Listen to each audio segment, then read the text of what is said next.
పాకిస్తాన్‌కు ఇప్పుడు ఒక్కసారిగా సంస్కృతి ప్రేమ ముంచుకొచ్చింది. దాదాపు 8 దశాబ్దాలుగా ఏ చరిత్రనైతే అలమారాలో పెట్టి తాళం వేశారో, ఇప్పుడు దానికి పట్టిన దుమ్మును దులపడం మొదలుపెట్టారు. లాహోర్ వీధుల్లో ఎన్నడూ మర్చిపోయిన పాత హిందూ, సిక్కు, జైన్ల పేర్లు ఒకటొకటిగా మళ్ళీ బోర్డుల మీద ప్రత్యక్షమవుతుంటే స్థానికులతో పాటు సోషల్ మీడియా జనాలకు కూడా కళ్ళు బైర్లు కమ్ముతున్నాయి. నిన్నటి వరకు ఇస్లాంపురాగా పిలువబడిన ప్రాంతం ఇప్పుడు మళ్ళీ తిరిగి కృష్ణానగర్‌గా అయింది. బాబ్రీ మస్జిద్ చౌక కాస్త వెనక్కి తిరిగి జైన్ మందిర్ చౌకగా రూపాంతరం చెందింది. రెహ్మాన్ గల్లీ బోర్డు తీసేసి రామ్ గల్లీ అని తరలించారు.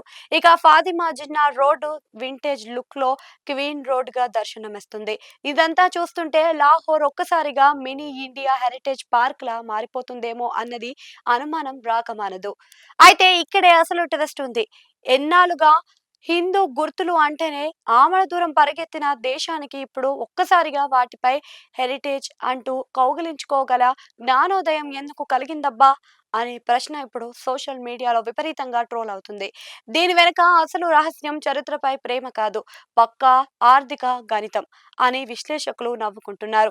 ప్రస్తుతం పాకిస్తాన్ తీవ్ర ఆర్థిక సంక్షోభంలో కొట్టుమిట్టాడుతుంది. చేతిలో పైసలు లేవు, జోబిలో డాలర్లు లేవు. అంతర్జాతీయ ద్రవ్య నిధి అంటే ఐఎంఎఫ్ ఇచ్చే ప్యాకేజీ లేకపోతే దేశం దివాలా తీయడం ఖాయం. మరోవైపు ఎఫ్ఏటిఎఫ్ అనే అంతర్జాతీయ సంస్థ ఎప్పుడు టెర్రర్ ఫైనాన్స్ అనే ముద్ర వేస్తుందో అనే వణుకు ఎలాగో ఉంది. అందుకే ఇప్పుడు ప్రపంచ దేశాల ముందు కూర్చొని చూడండి, మేము ఎంత టాలరెంట్, ఎంత సెక్యూర్, ఎంత కల్చరల్ అని కలరింగ్ ఇచ్చే ప్రయత్నం మొదలుపెట్టింది. నిన్నటిదాకా పాతేసిన బోర్డులకు ఈ రోజు కొత్త పెయింట్ వేసి మరి ప్రదర్శనకు పెడుతుంది.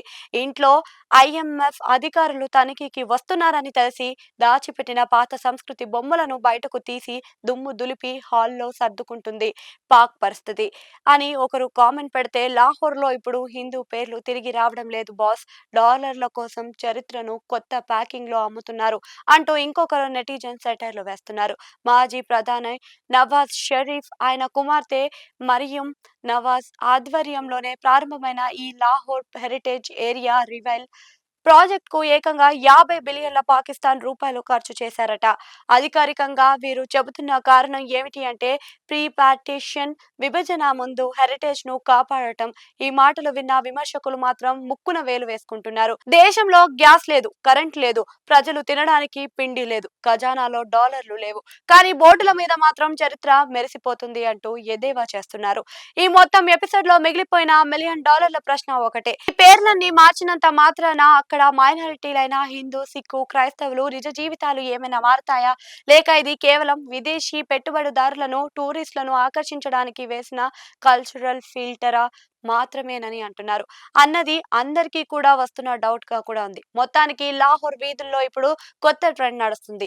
ఒకవైపు పాత పేర్లు బోర్డులపైకి వస్తుంటే, మరోవైపు ప్రపంచానికి మేము మారిపోయామనే గ్రీన్ సిగ్నల్ పంపే ప్రయత్నం గట్టిగానే జరుగుతుంది. అయితే ఇంటర్నెట్ జనాలు మాత్రం ఒకటే ముక్త కంఠంతో చెబుతున్నారు, అయ్యా పాక్ పాలకులారా, వీధుల్లో బోర్డులు మార్చడం చాలా సులువు, కానీ మనసుల్లో దశాబ్దాలుగా నాటుకుపోయిన భావజాలం మార్చడం అంత ఈజీ కాదు. మరి ఈ బోర్డుల మార్పిడి డాలర్ల వర్షం కురిపిస్తుందో లేదో చూడాలి.